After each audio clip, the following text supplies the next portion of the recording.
तू गाँव हो।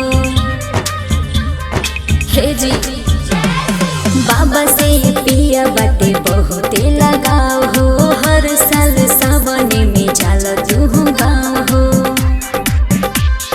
कृपा बनैले रहस तोहपे भोले दानी हरदम। पिया कदी चंदन देवघर जाता छोड़ी नंदन।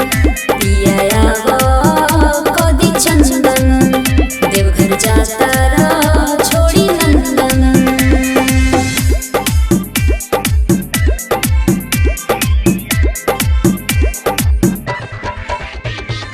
Music by DVS.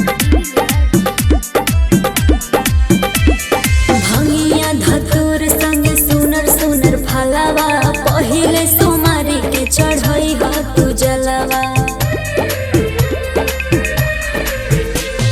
भंगिया धतूर संग सुनर सुनर फलावा पहिले सोमारी के चढ़ई ह तू जलवा।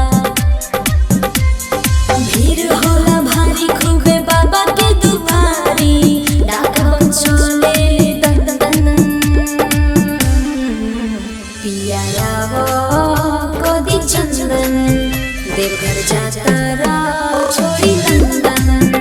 पिया कदी चंदन देवघर जाता छोड़ी नंदन।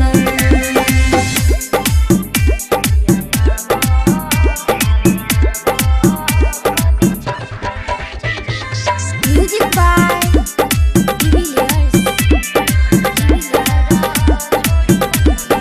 धोई दिहे हाथ भोलेनाथ तोहरा माथ पे।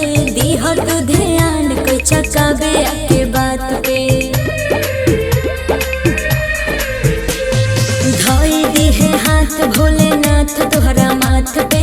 दीह तू ध्यान कोई कृतिका के बात पे। मंदिर के घंटी बजई है पिया जाके गेटवा पटन टन। पिया कदी चंदन देवघर जाता